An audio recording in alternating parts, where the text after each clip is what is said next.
Assalamualaikum warahmatullahi wabarakatuh. Perkenalkan, nama saya Wardatun Nafisah, NIM E 2019-2321. Di sini saya akan menjawab soal dari studi kasus pertama dan studi kasus kedua dari mata kuliah Rencana Pengembangan Syariah.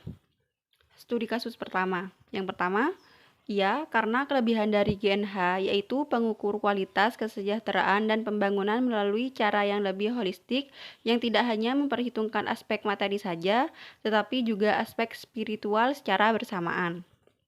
Yang kedua, aspek pengembangan ilmu pengetahuan. Tujuan adanya ekonomi Islam selain menjadi pedoman dalam penerapan kebijakan dan sebagai pengembangan ilmu pengetahuan. Ekonomi Islam sebagai pedoman penerapan kebijakan atau mengambil keputusan ekonomi akan menjadi lebih penting jika basis yang dijadikan acuan adalah sebagai ilmu pengetahuan. Di sisi lain, pengembangan sebuah ilmu pengetahuan juga membutuhkan penerapan kebijakan yang masif sehingga ada ruang untuk evaluasi dan validasi serta pengembangan kerangka yang lebih baik. Yang ketiga, kelemahan dari GNH dilihat dari aspek konsep dan pengukuran. Yang ketiga adalah menurut Anda apa kelemahan dari GNH ini dilihat dari aspek konsep dan pengukuran. Yang pertama, metodologi yang digunakan dalam GNH tidak mampu menjawab bagaimana mendistribusikan kebahagiaan kepada setiap individu. Dengan kata lain, tidak bisa menjelaskan bagaimana mencapai distribusi kebahagiaan yang seimbang. Yang kedua, konsep kebahagiaan bukanlah suatu tujuan fisik atau yang bisa diwakili dengan angka, tahun, maupun nilai mata uang, sehingga sulit untuk menentukan target kebahagiaan. Yang ketiga, kondisi bahagia merupakan kondisi subjektif, individual, dan tidak mewakili komunitas masyarakat. Dengan demikian, tidak bisa diterapkan secara kolektif, sebab kebahagiaan seseorang tidak sama dengan kebahagiaan orang lain. Studi kasus yang kedua. Soal jawaban pertama, karena sektor industri halal berpotensi dalam perekonomian nasional. Sektor ekonomi halal adalah alternatif pendorong pertumbuhan ekonomi dunia. Permintaan konsumen dunia terhadap industri halal semakin meningkat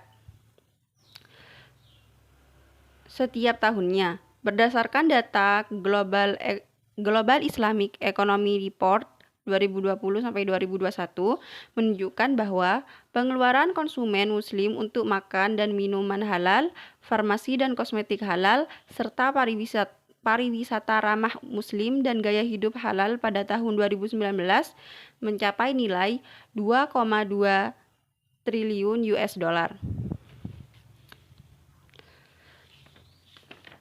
Jawaban yang soal kedua, perbedaan pengembangan industri halal yang terjadi di negara OKI dengan negara non-OKI adalah A. Kebijakan yang terdiri dari implementasi jaminan produk halal JPH yang masih belum selesai, masih sedikit sertifikasi dan standarisasi produk halal, serta masih belum adanya roadmap pengembangan industri halal.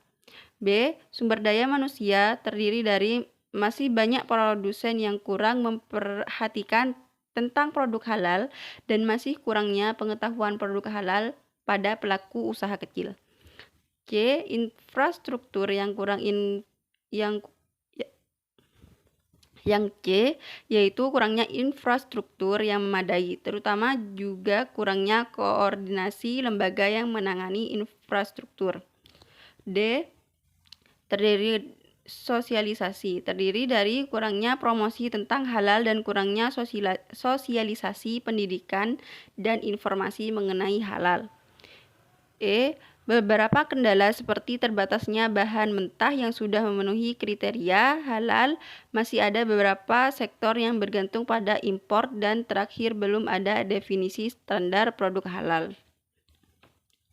Soal ketiga. Jawaban ketiga, paradigma yang terjadi dalam pengembangan industri halal di negara OKI ataupun non-OKI relatif sama, yaitu perbedaan sertifikasi atau tanda halal antar negara yang terlibat dalam perdagangan produk halal. Terakhir, adanya perbedaan mazhab yang dianut di tiap negara sehingga terdapat perbedaan interpretasi halal terhadap suatu produk. Sekian jawaban dari saya. Kurang lebihnya mohon maaf. Wassalamualaikum warahmatullahi wabarakatuh.